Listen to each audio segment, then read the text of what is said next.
Anyway, well, Carol, well, welcome. Thank you very much for doing this, by the way, taking your time out of the holiday season. And welcome to Meat RX. You got a community of people that eat meat, that like meat, me included. And you're one of the, for those who don't know, she's one of the ones that makes that possible. And so I always like to thank the folks, the food producers out there for doing what you do. It's hard work and it's very much underappreciated. So first of all, thank you and what your husband, you and Jeff and the rest of the team out there, Carnivore Craft does. If you are okay, can you give us a little background history on yourself? You bet. Can I just start at the beginning? I'm fifth generation rancher's daughter, born and raised here in Northeast Colorado. That's where I've called home most of my life. I took a little stint to go to college. I did my degree in animal science at Texas Tech University. And then I did a master's degree in cattle nutrition, focused around nutrition and health at West Texas A&M. Then that took me up to Boise, Idaho, where I started working for in the government system, actually, educating producers, doing beef quality assurance programs.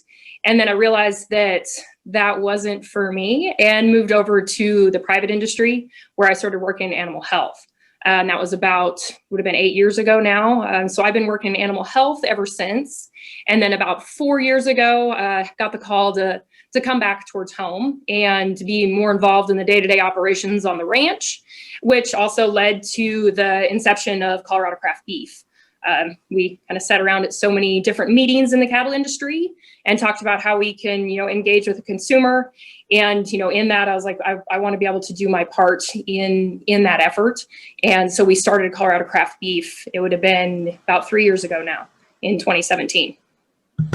Yeah, and I can tell you someone, and it's kind of interesting, and we'll talk a little bit about this more. But I've had the fortune to eat your product, and it's very good. It's unique, and I can always tell. I mean, it's got a unique flavor profile, and you can put it in front of me, and I can taste it, and I can say, yeah, that's definitely Colorado Craft. So it's interesting, and we'll talk about maybe how you make that happen. But so animal welfare or animal health. I mean, because a lot of people are under the assumption that the sole goal of the animal industry is to sort of neglect animals in the name of efficiency to produce as much meat as quickly as possible. And so talk a little bit about what's going on behind the scenes that people maybe not realize with this animal health situation. Sure. So it's incredible, the actual vast network of people that have dedicated their lives to this. Going to grad school in, not just Texas, but with all of my colleagues, so many of them were either majoring in animal welfare, animal health, animal nutrition. Of course, I've always been based in the beef cattle industry, but there's so many individuals that have dedicated their life to researching this and doing what's best for the animals, the land, the environment. Of course, at the end of the day, we do have to feed a growing population. So that might be where some of that jargon comes from, as far as making sure we're capturing the efficiencies that are available. So we are being stewards of the land and the resources that were given to us. But there is so much science and research that goes into how we keep cattle healthy, how we become better stewards of all of the resources that they do consume to get to the end product of beef that we enjoy at the end of the day. But I could name a Rolodex on my phone of PhDs or DVMs that they have solely dedicated their life to making sure that animals have the best quality of life possible. Of course, and you're balancing that with the efficiency aspect. But for us, at the end of the day, we didn't go into this to make it just about efficiency. We love the animals and the land and what they stand for. And, and maybe I'm speaking on behalf of the industry, but we're here to make it better, not just capture the efficiencies that are out there for the people that are consuming the product and the animals that are allowing us to do that.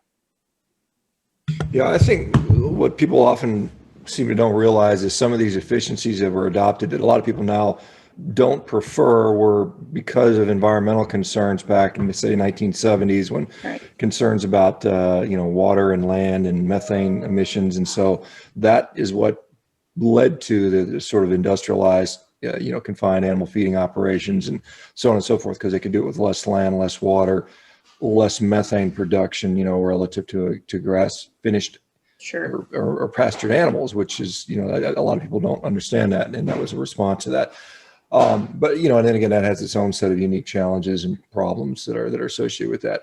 Now, you are also a mom as well. Is that last time I think I saw you were either just had, I can't remember if you were about to have a baby or just had a baby or something like that. Yes, sir. Yes, yeah. Last time I saw you, I was 7 weeks postpartum. She's 13 months old now. Wonderful. Yes, little girl. She's doing okay. She's doing great. And I know I've talked to Jeff recently. I know he's doing well as well. So fifth generation, cattle rancher. Was that something? Was there ever a time you thought, I don't want to do this? Was it just kind of, I grew up in this, and this is what my lot in life is, and I'm happy. And was there ever anything that I want to do something different? Of course, there's always that inborn fondness when you grow up in this industry. You're like, man, I don't know what else I'd do with my life. But I will have to say, there's days kind of like today where the wind's blowing 50 miles an hour and you're pitching hay and it's ending up in your face and, you're cold and you're like, man, I'm not sure this is for me. But then you just, you reap the benefits of the lifestyle and you see it. And I mean, frankly, I was one of them. I went to college and I was like, I love this, but also let me make sure this is what I want to do for the rest of my life. So I took that kind of, career path and stint within the industry, just being a supporting part of it. But I realized that there is something that is just kind of beautiful about raising animals and the lifestyle that goes along with it. So. Yeah, well, you mentioned, Texas Tech. I actually finished my medical school there. So I spent, I don't know, I assume were you in Lubbock as well? Was that? Yes, sir. Yeah. So I know it's an interesting play, a lot of cotton fields out there and not much else out there, but, and then West Texas A&M, is that in Canyon or where is that? It's in Canyon. That's what I thought. Yeah. Part of cattle feeding country. They're up south of Amarillo. Up in the Panhandle where we got the largest cattle herd in the United States is in Texas. And so what is, you just mentioned, you're out in the freezing snow. Would you, if you could have your choice, would you rather ranch somewhere else? I mean, is it just because this is where the family ranch is? And have you guys ever thought about maybe we could do these operations in, I don't know, Tennessee, or I don't know where it'd be better, but. Sure. There's always that thought of, maybe this would be different somewhere else. And Jeff and I have talked about that, but frankly, I can't think of anywhere else that I would rather ranch, especially for the kind of ranching that we do. Maybe up in the Nebraska Sandhills, because here in Colorado, we're still based in the tail end of the Sandhills. And there's just something about this sandhill grass and country that just is amazing summer grazing area. And that's what we really focus on, is that that summer grazing kind of middle sector of the industry, because that's the most efficient use of our ground. But there is something incredibly satisfying about saddling your horse up at sunrise, going to check pastures and, gather. And it just, this country is made for that. And, besides maybe Nebraska Sandhills or right up into South Dakota, I wouldn't have it any other way. Of course, as you know, Dr. Baker, we're going to struggle with some political and legislative and some of those types of issues here in Colorado, as California has with agriculture. So that's something that's on the forefront of our minds, on what it looks like here in the future with the political landscape and how legislation is going to impact what we do.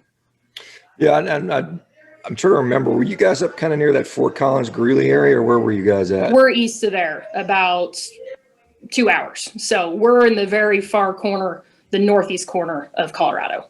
Gotcha. Okay. So I lived in Cheyenne, Wyoming for a while, and I spent time as a nuclear weapons scout. I would drive through that part of the country into Nebraska, into Colorado and Wyoming, and sort of launch nuclear bombs if the necessity ever came about. So the political things you mentioned, Colorado and some other places, what are you concerned about as far as, the political landscape, as far as impacting you, either good or bad? What kind of concerns do you have? One of the biggest concerns that's always on the mind of ag producers is water. There's a big water fight along the Colorado Front Range that hasn't reached us quite yet, but there's always legislation that's being introduced that can be a concern. With my cohorts up in the mountains of Colorado, they just passed the legislation to reintroduce gray wolves, which is, of course, a concern when it comes to livestock welfare and what that can do. There's, taxes, the tax rate, and what that looks like, that can dramatically impact agriculture operation as a whole. So. Other than that, I mean, obviously, having to fend off wolves and not having enough water to grow the food for the animals, or for the animals to drink. And I guess it depends on where you live. If you're in the desert, New Mexico, Southwest Texas, you're more dependent upon water than you are in Hawaii or Virginia or something like that, where it rains a lot more. Are you seeing any, we hear about, is there going to be disincentivizing the animal food industry entirely? Have you seen anything that would make you concerned that that's coming down the road, or anybody talking about that? As far as in the state or in general? Well, either. There definitely always is that concern. We hear a lot about radical groups wanting to completely do away with animal ownership, and of course, the consumption of animals. So that's the top of our concern list, per se, as far as keeping an eye on that, on making sure that radical groups aren't able to infiltrate legislation and pass laws that don't allow us to be able to own animals, to start, but then also, be able to have the livelihood that we do, of being able to feed people with the animals that we do own. So that is always a concern. We have kind of a rough landscape in Colorado right now, with the new governor and his feelings about animal ownership, and we've went to a few of those kind of battles, per se, in Colorado, about making sure that we have a voice and can continue to operate the way we do. Of course, we're such a small percentage of the population that it's hard to amplify that voice of, less than 2% of the entire population produces food. So that's something that I feel like we haven't done a very good job of, and agriculture is amplifying that voice and having that voice, because we're busy working out in the middle of nowhere, and a lot of us kind of enjoy that lifestyle more than having a platform that we talk about these things. But I think that's becoming more and more important all the time, that people do hear from the people that are producing their food instead of somebody that's not. Yeah, and my understanding, I think maybe 100 years ago, something like 30% of the population was involved in food production. Now it's, like you say, something like 2%. However, 100% of the population eats food, and so we should all have a stake in this. And I'm not familiar with who's the governor of Colorado. Is he sort of a vegan advocate, or is it something along those lines? Or his spouse is. I see. Okay. Yeah. Poor guy. always the undoing. A lot of these guys, or their wives, take up this nutty veganism. But anyway, I'm showing my bias there. So let's talk about, what do you guys do at Colorado Craft I guess I know Jeff said you were the one that's kind of responsible for how the animals are actually managed, and I'm assuming, or it's your design, more so to speak, and how you get the sort of flavor profile. How does that work? Sure. Well, the inception of Colorado Craft Beef was part of the thought is tying the entire industry together. As you well know, Dr. Baker, we're very segmented as an industry, all the way from, cow calf to stocker to the feed yards, the grow yards, into the processing sector. So that's part of my holistic thought behind Colorado Craft Beef is, how do we do better to tie the industry together and keep in mind an end consumer at the end of the day? Because a lot of times within the industry, you'll talk to a cow calf producer and be like, hey, so what do you produce? And he's like, well, I produce steers and heifers that weigh 700 pounds. Well, at the end of the day, we all produce beef. So doing the best that we can to, genetically gear animals, because all of this really occurs before conception. There's so much that we can do to genetically select better, animals that suit our environment, and, will grade better. They can serve all sides of the industry as well as a consumer, per se. So the genetic selection starting at the cow-calf level, partnering with cow-calf producers that they do that. Because there is an immense amount of capital that goes into all segments of the beef chain. So thinking about how each one of us in each segment does the best they can with the resources that they have available, which primarily for us, it's summer grazing. You know, we can put 2 pounds, 2+ pounds a day on cattle from the time that they're basically a year old to when they come off grass, which normally, 15, 18 months, just depending on the sector. And then you can go into a feed yard where in our area, we have an incredible amount of resources available with, whether it's corn or alfalfa and, all of the resources that we have. So doing the best that we can for the animals from the beginning all the way through processing, which, the flavor that you spoke of, Dr. Baker, a lot of that really does come down to processing at the end of the day. At Tech, I spent a lot of time in a meat lab, and there is so much that can be done with a knife and appropriately handling those animals from the time that they are converted into meat. There's an immense amount that we can do to help manage and guide the chain all the way from before these animals were born to when they become a steak at the end of the day. I wonder, I don't know if you're familiar with Stefan Van Vliet out of Duke. He's doing a lot of whole food research, protein research. And one thing that really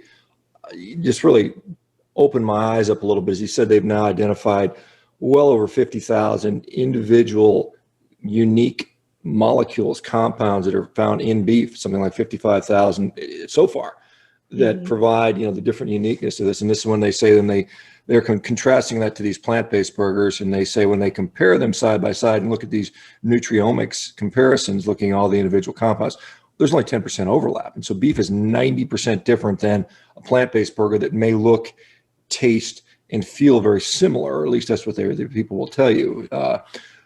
What percentage of that taste do you think is genetic versus how much you finish them with or how you process them? I imagine, my thought is, a cow is going to taste different if it's a different breed versus how old it is, what sex it is, what time of year it's harvested, and so on and so forth. So what does genetics make a huge difference? Because everybody, we always hear about the Angus cattle has kind of got a lot of marketing behind it. And, I know there's people that push back against that, but how much is it purely genetics versus the process?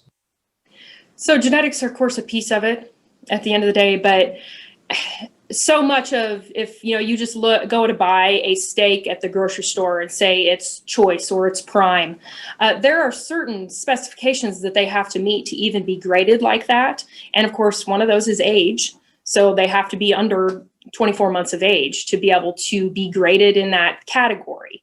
So age is already, a big piece of that, because if you work in a meat lab, anything that's over that, they go into a different class category of being graded. So there's already, the piece of that. And then how the product is handled at the end of the day, I'd say is a higher percentage than just sheer genetics. You can overcome some of the genetics or lack thereof with feed. And, just getting those animals to their own specific biological endpoint to where they can grade, which essentially means that they can lay down that internal fat or intermuscular fat with, marbling. And that comes with a huge amount of flavor that goes along with that. So there's different specifications that sometimes I'm not sure we're talking the same language when we're talking to consumers, depending on what kind of beef product that they're eating.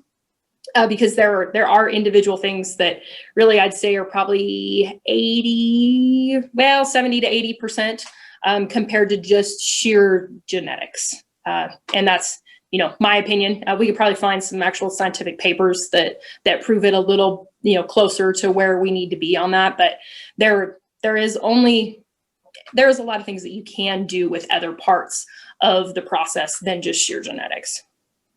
Yeah, I did not realize that grading was limited at 2 years. What is the rationale behind that? Because it seems like, obviously the longer they have an opportunity to eat, the more likely they are to lay down fat, I would assume. So is there some, and can you maybe because maybe people don't understand the grading system where we have the USDA Select Choice and Prime, and why did that come into place?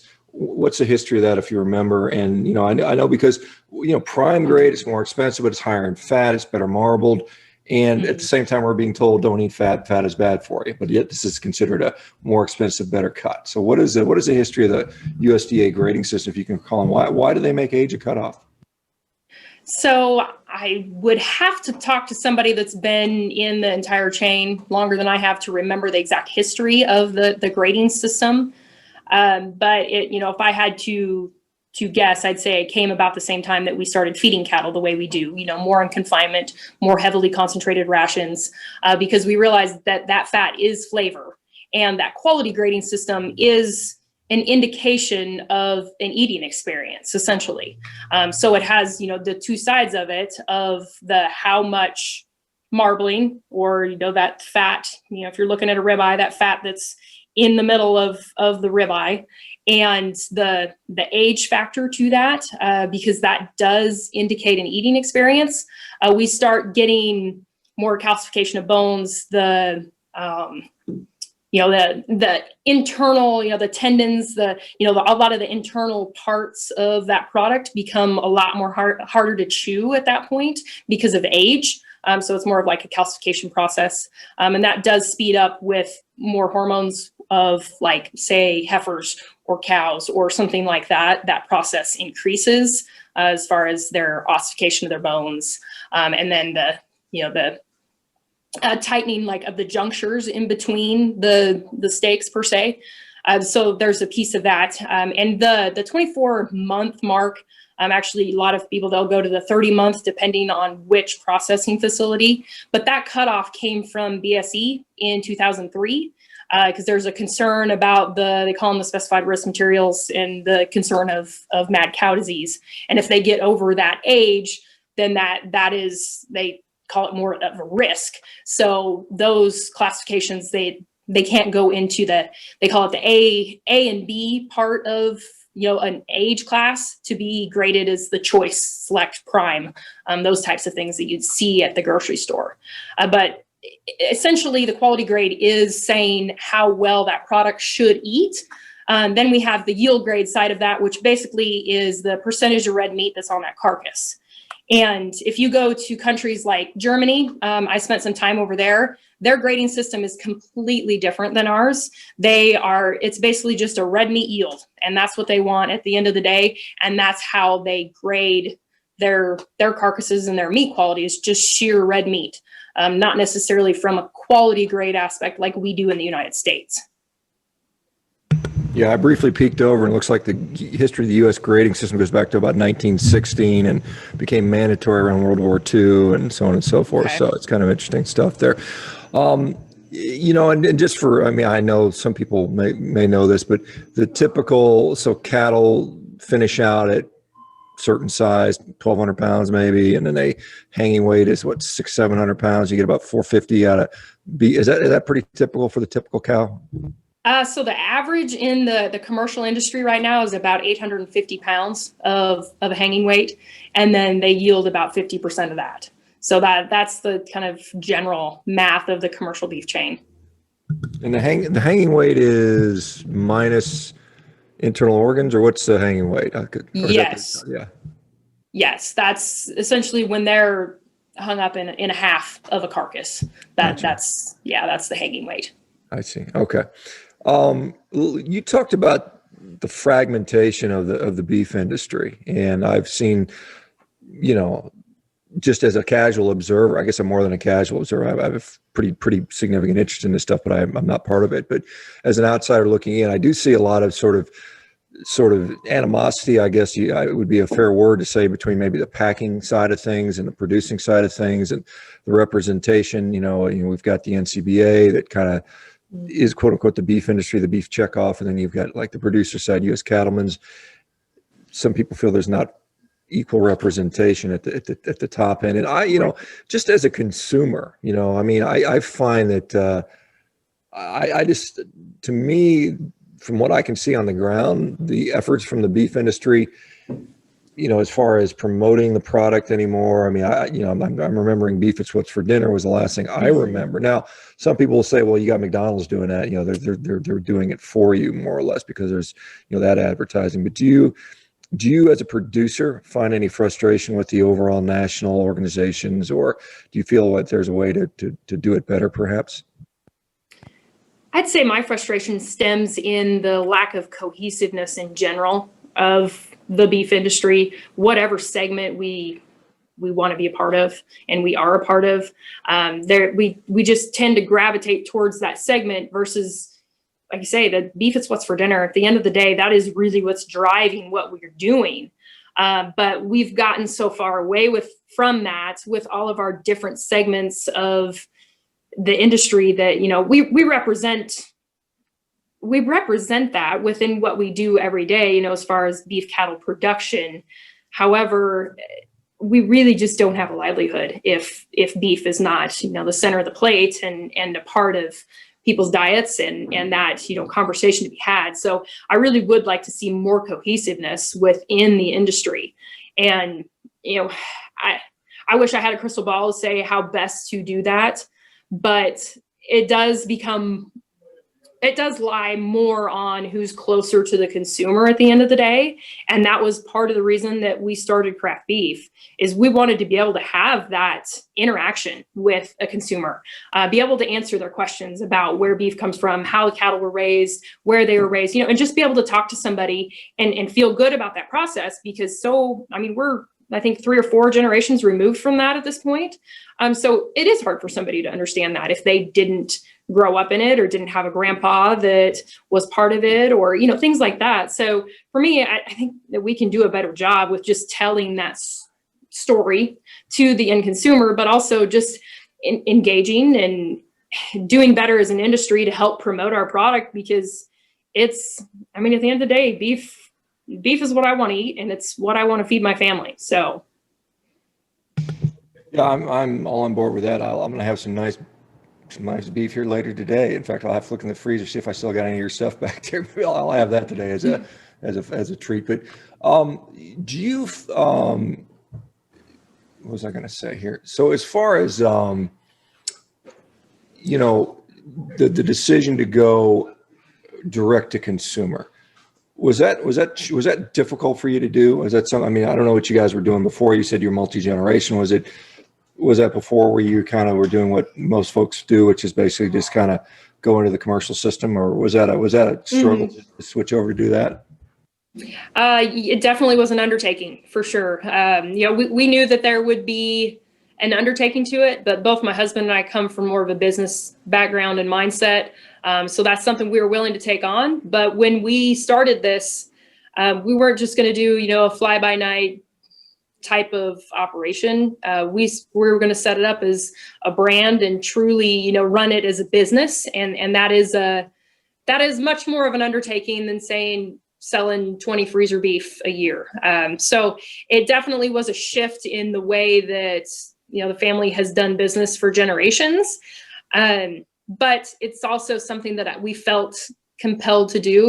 Maybe it's part of being part of the millennial generation and knowing that there is that generation out there that was looking for something else. And also for us, it was a way to take the ranch into the next generation. And that's something that I want for my daughter. So.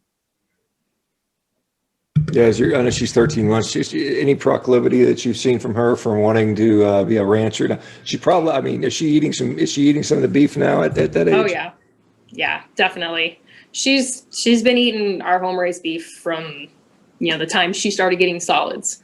But also she loves her cows. It's really, it's great to watch. You ask her what a cow says, that's one of the few words she knows, and moo comes right out of her mouth. And she loves to go help grandpa feed. And she loves her critters, and that's something that I love to see. So one of the, as you may be aware, we're trying to get some research done and we're funding that and to try to demonstrate, not beef can be a small part of a healthy diet that we often hear. And I know a lot of people, I've talked to some of the folks at NCBA, some of the researchers, and I think some of the claims that the beef industry are allowed to make based on USDA is really limiting. You're actually, I think, not even allowed to say that beef is healthy.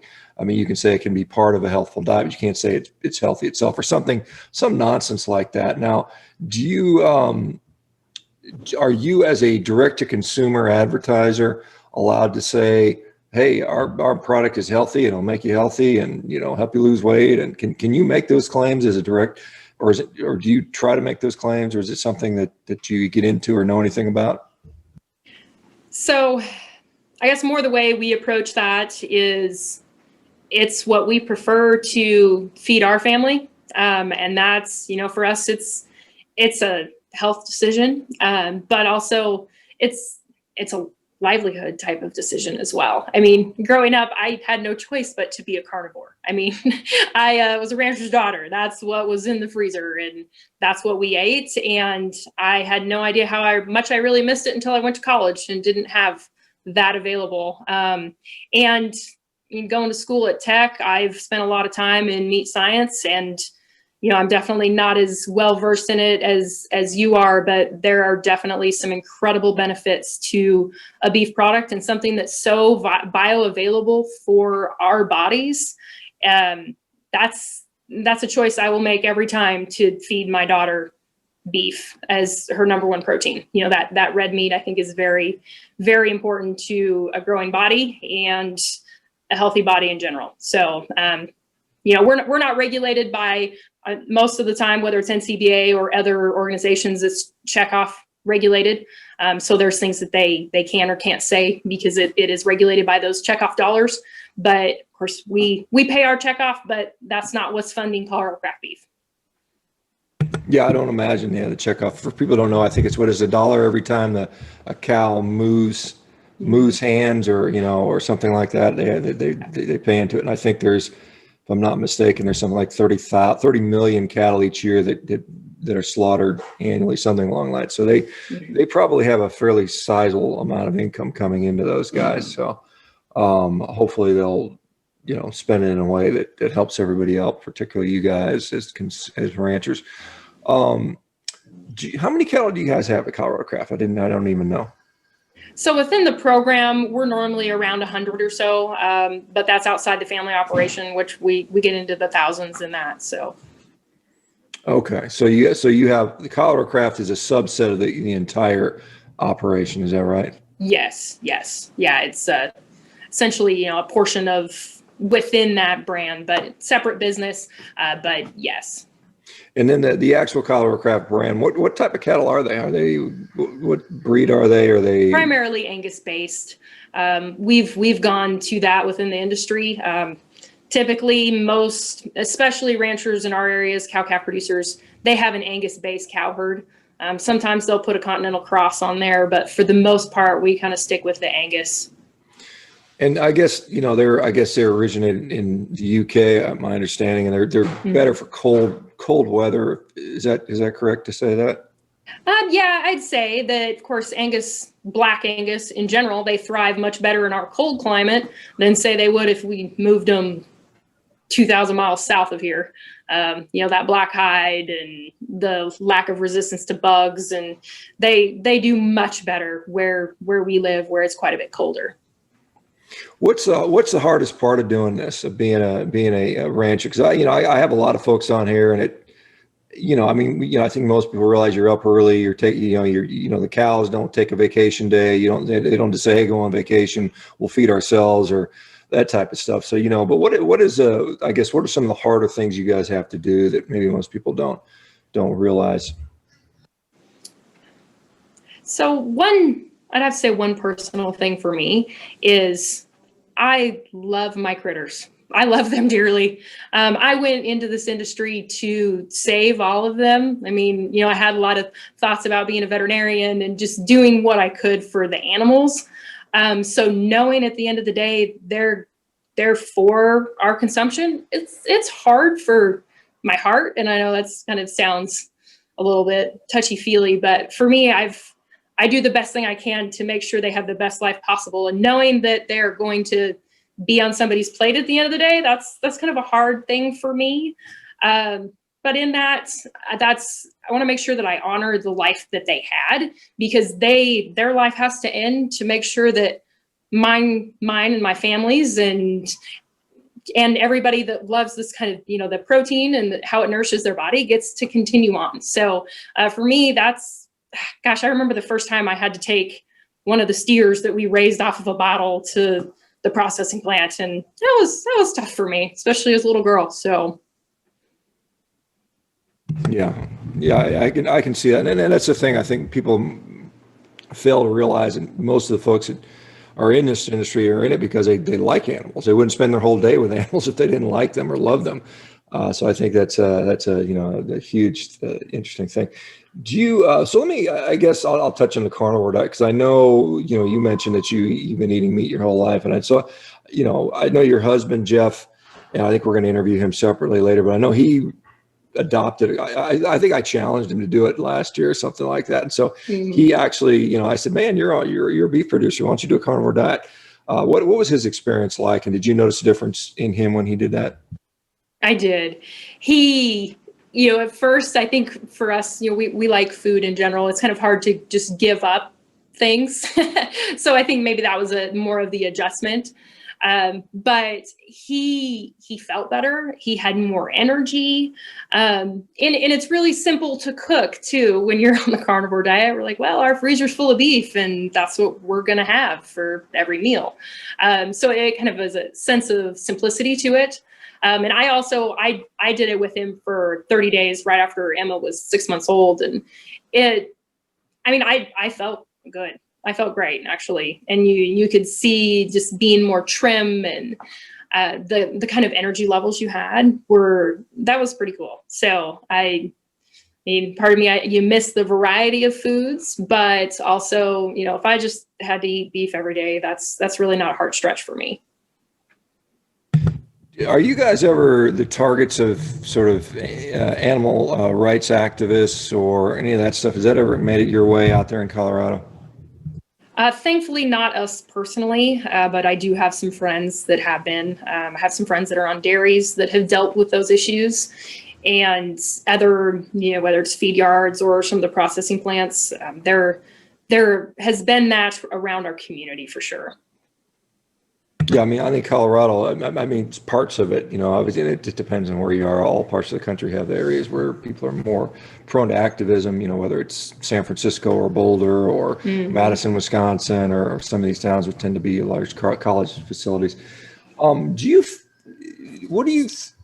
relatively young, relative to the average cattle rancher being, I think, average age of 63. Mm-hmm. Do you see a lot of other young people taking an interest in food production? Because like you said, this has dropped from whatever percent we had 100 years ago down to 2%. And a lot of those folks are old and maybe going to retire, and who's going to replace them? Are you concerned about who's going to take over these ranches in the years to come, or what are your thoughts on that? I think it is a real concern. I do have, of course, a lot of close friends that they're all involved in production ag, whether it's from a dairy to feed yards to, calf operations. So they're out there for sure. But the percentage isn't nearly as high. You hear stories every day of these large multi-generational ranches being sold, or the next generation just doesn't want a part of it. And that's heartbreaking, but also say like my dad's generation, they kind of have geared us as millennials away from it. They're like, man, this is hard. This is hard work.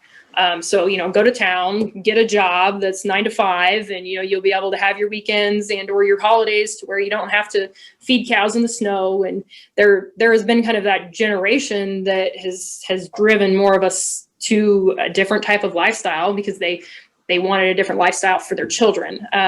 So it's kind of been a generational effect, and it is kind of scary to think about that, but also that's where a lot of consolidation has come in the ag industry, because a lot of these smaller ranches or farms are being sold because there's nobody there to take over. Yeah, last I checked, I think there's something like 700,000 or 750,000 cattle ranches in the United States, most of them small, 40, 50 head or something like that. So when these big big multi-generational ranches sell? Who are they selling to? I mean, are they selling it to developers or to turn it into parking lots? Or are they selling it to someone that's going to continue the ranching operation? What's going on with that? A lot of the ones that I know of, they're selling to money men, for lack of a better term. They want to own the land, and a lot of the ranches, they still operate, but they're not family owned anymore. It's more it's a wealth generating opportunity for somebody that sees the land appreciation value. So they're purchasing these ranches, particularly the ones I speak of are in the West, for that value of that land appreciation, not necessarily as a ranching operation. So I guess the long-term plan is to turn it into some sort of, I don't know, mall or something like that eventually, I suppose. I think that's one of I saw in a documentary film a while back, and I can't remember the title of it, but it was talking about how the urban sprawl was just eating up all the prime ranching and farming land in the U.S. And, and if you decide to go into ranching, you have to compete with the business developers for the price of land, because even though it's good quality ranch land, they can sell it for a lot more to turn it into commercial property, parking lots, malls, strip malls, and so on and so forth. Let me ask you a question. If let's say you didn't come from 5 generations of ranching and you were coming out of college and you had an ag degree, how hard would it be for you just to say, I'm going to start a ranch somewhere? Be a heck of a hill to climb, especially with the capital investment of land and all the equipment that it takes to run a farm or ranch. The initial challenge of that capital investment is huge. So I'm not saying it can't be done, but it is a very big undertaking, especially, the more ground you need to run cattle, the more you have to spend to be able to purchase that ground. And then, of course, when you think about cattle operation, you also need to purchase the cows too, which is not a cheap endeavor. You're looking at a bred cow for anywhere from $1,000 to $1,500 a piece. And if you need to run 1,000 of them, that's a heck of an expenditure when you think about just getting into ranching to begin with. It definitely can be done, but the thought is pretty daunting.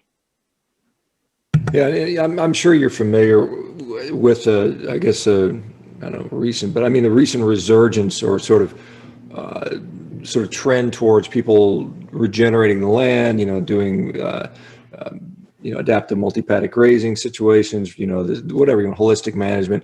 Is that something that you guys are looking into, or is it something part of your program, or what are the pros and cons of that in your mind?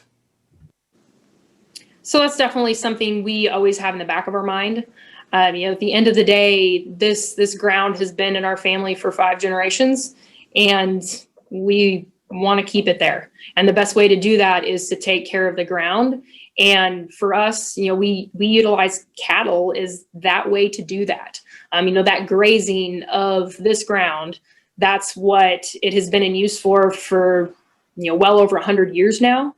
And that is, in our minds, the best way to take care of that ground. But we always take into consideration stocking rates on how we do that when we stock cattle, because we have different types of grasses that grow different types of year or different times of the year. And there's times where cattle may or may not eat those grasses either.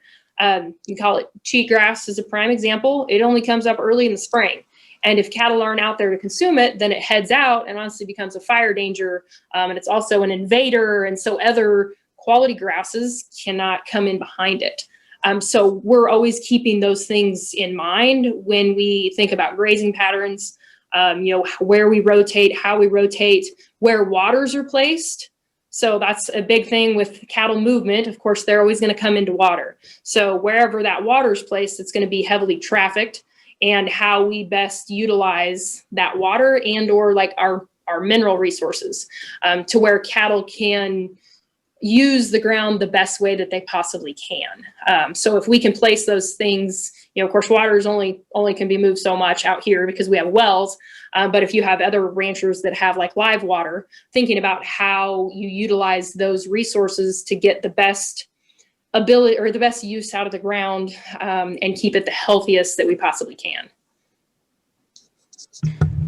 So since you've come back from, you said you had your time away from the family ranch, and what sort of changes have you made with the way you guys ranch? And do you find new things that you have to change every year I mean, what kind of learning things have occurred over time? My understanding is, when I talk to some of these people that have been ranching now, and they said the collective knowledge is based over the last 20 years, and I'm sure it's every generation just improved significantly.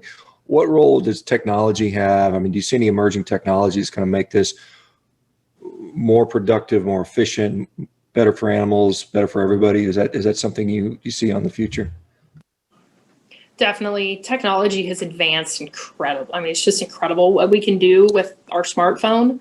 I mean, we can communicate all over the world, which is, first off, just something we never thought of. So, us being able to talk from Colorado to California is even an incredible thing. But also, there's so many like apps and different things that I use now to help manage what we do. So I can know how many head are on this pasture and how it should be stocked. Like there's new apps and technology that come out all the time that we can utilize to better use our ground and use that with the livestock that we have available. But also, we talked about genetics earlier. Genetics have progressed so much that we can start selecting for, animals that are much more geared for our environment. Because we have a pretty arid environment here. We're not like Tennessee or Georgia where you're getting so much rain that you're trying to get rid of water. But here we're trying to figure out how we best utilize the small amount of rain we have to know, the growing seasons and what we can do with that.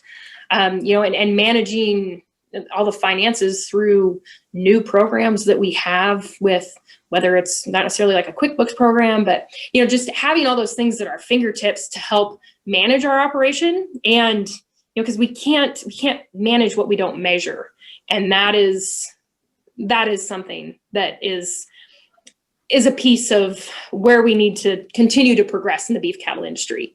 Because working in this industry since I got out of college, unfortunately, I do still hear, ask somebody why they do it the way they do. And they're like, well, it's because the way my grandpa did it. And that just doesn't cut it anymore. We only have finite resources, and we need to really think about what we're doing and how we're doing it and make sure it's the best thing for the land and the animals and, the end consumer at the end of the day. Yeah, I remember I think I was lecturing at, I think it was Paleo Effects a couple years ago, and I ran into some folks, Bobby Gill at Savor Institute and Trent Hendricks, who does some of the solar grazing stuff. But one of the things they talked about was using satellite imagery to help sort of predict where the cattle should graze and to assess the land. Are you familiar with any of that technology? Yes. Yeah, and we can map out our entire place as well. And that's one of the apps that I have on my phone that it basically will do that. It'll satellite and map out everything. So, you can map out the areas that, may not have as much resources, where your water is, and thinking about, like, say, if you're going to drill a new well, where best to do that. But yes, we can definitely utilize that now. And of course, when my great great grandpa came out here, that was completely unheard of. So there are some incredible technology advances that we have available, whether it's animal health or welfare or just land management. There's some pretty cool things out there. Yeah, when your great grandpa came out there, the only satellite that existed was the moon, back then. So interesting. So what, anything else you'd want to share with us as we kind of come to a closing down on our time? Anything else that you want to share about cattle industry, or a message you want to get out to folks about what you guys do or what we need to think about in the future, perhaps? This is one of the big things is, if you have questions about how your beef is raised, find a rancher and ask them. They love to talk about what they do. We're passionate about this industry. We wouldn't be in it if we weren't. So if you have those questions, just ask. And also, that's one last thing is, the best way you can support your local rancher is to eat beef. Yeah, and we all like to do that. It's a good message as far as I'm concerned. Do you know if one of the things you pointed out early is, it's tough to get the message out when you're spending, all of your time working in a field, isolated, in a place that maybe doesn't have internet access. And, we have these, and again, most of the ranchers, again, 65 years old, probably not too familiar with TikTok and Instagram and, all that stuff. So you've got folks that don't really, it's not really in their wheelhouse. But are you seeing, are there groups of sort of younger, more technologically savvy ranchers that understand that this media is important and why this is how you communicate? And I think it's a unfortunate, a necessary evil, so to speak, to keep that industry thriving and hopefully, continue to grow and improve. I mean, as much as I'm concerned about the people out there like, Pat Brown, Ethan Brown, Possible Burger, Beyond Meat saying we're going to get rid of the animal agriculture industry by 2030 or 2035 or 2050, whatever number they put out there. They always try to generate some publicity by doing that. I think that, when I listen to guys like Frank Mitloner who says, look, beef sales are, worldwide are up, the demand is up. We're still putting out a lot of meat. Unfortunately, what I see is chicken has replaced beef on the U.S. plate for sure. And then also worldwide. I mean, the poultry industry is, since the last 50, 60 years, has, increased tenfold, whereas the beef industry, at least in the U.S., has dropped something like 30, 40%, although we're seeing a recent slight upturn in that. So are there groups of younger ranchers that get this like you do, that are willing to come on social media and have social media accounts and try to get that message out there to more people? Because I think when we talk about activism, we have people that want to be like, young kids that, well, I just want to be an activist for being an activist. Well, let's be a vegan because, well, it sounds cool. Everyone else is doing it. And somebody on Instagram or some celebrity says being a vegan is cool. Do we have a chance of saying, hey, let's be a food producer, let's be a rancher, and we can do that in a certain way that's maybe more appealing to people? There definitely is a lot of that. There's more and more producers all the time that are becoming active on social media. Of course, the younger generation. One thing I would have to put out there for this generation, a lot of times it really is easier to talk to ourselves. So that I see that trend of, we're out talking about our industry, but typically it ends up being to, our neighbor versus somebody that may not really understand what we do. So trying to find a different avenue to connect with, a consumer that may not just come from this. I'd say that might be the next challenge is, we're out there, we're active, but maybe gearing that message to more of a consumer versus just talking to everybody else in the industry. It's typically easier to connect with people that are like you, which I understand, but finding a way to connect with people that aren't exactly like us either and may not come from the same place and the same time and do the same things we do. Yeah, I think, I'm just thinking about the, trying to reach people. And I think the problem is, ultimately, eating an animal-based diet, there's going to be death involved. There's no getting around it. It's just impossible. I guess that people think cell culture meat, which is a totally different discussion, which I think has tremendous problems if they don't talk about that. But, I think getting people to accept that an animal's dying for your dinner is a tough pill to swallow, whereas people that promote a plant-based diet neglect the fact that yes, animals are still dying for your dinner. It's just they don't appear on your plate, but they're behind the scenes type of thing. And so if we can get people to understand that message, and then there has to be, what is the benefit beyond that? And I think one of the problems is these discussions aren't easily encapsulated in a 280 character tweet or a 5-second soundbite or a little meme. They're tougher to do, but I think you have to. Unfortunately, I think that's the way the game is played. That's the way that I've discovered that on social media. I know that things that get traction or visibility are things that are not nuanced and not subtle, and that's unfortunate thing. And I whenever I hear like different people talking about it, and the messages, when they have to spend 15 minutes explaining a concept to me, I'm saying it's fine, I can follow it, but most people don't have that attention span. So is there a way to, to say, look, let's have a meme or a 5-second sound bite that we can kind of get that message out there. Is that something anybody has thought about or working on? Not that I know of, but I do think you're right. I could go on all day about cows, but that's not really probably going to resonate. Having a way to connect with somebody and then be able to open that door for later conversations, I think is an important piece of it.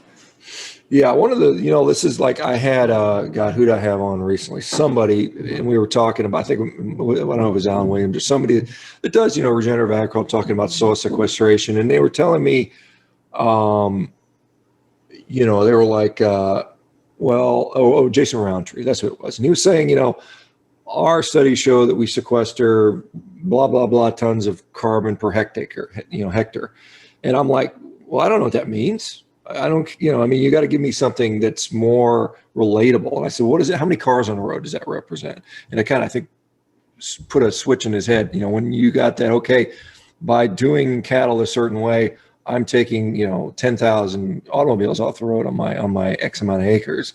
That I think is something that is kind of maybe framing it into a universal language, because anytime, I can talk about medical stuff and I can use all the acronyms and scientific language, and half the audience is going to go to sleep because they don't know what the hell, they can't relate to that. And so I think that's one of the things is, if you like when you, we're just having a conversation about some of the agricultural stuff, many people don't know what the terms are. They have no idea. They have no experience. They have no frame of reference. And so I think it's something that you just have to be realized that you're not talking to other ranchers and farmers that know what USDA choice means or know what, any of this stuff means, what, green water, blue water, gray water means. You have to, I think you just have to dumb it down for people. Not to say it in an insulting way, but just realize that, what you take for advantage growing up 5 generations is, there's people that think, Chef Boyardee is a real chef and, or whatever, that type of stuff. So anyway. Right.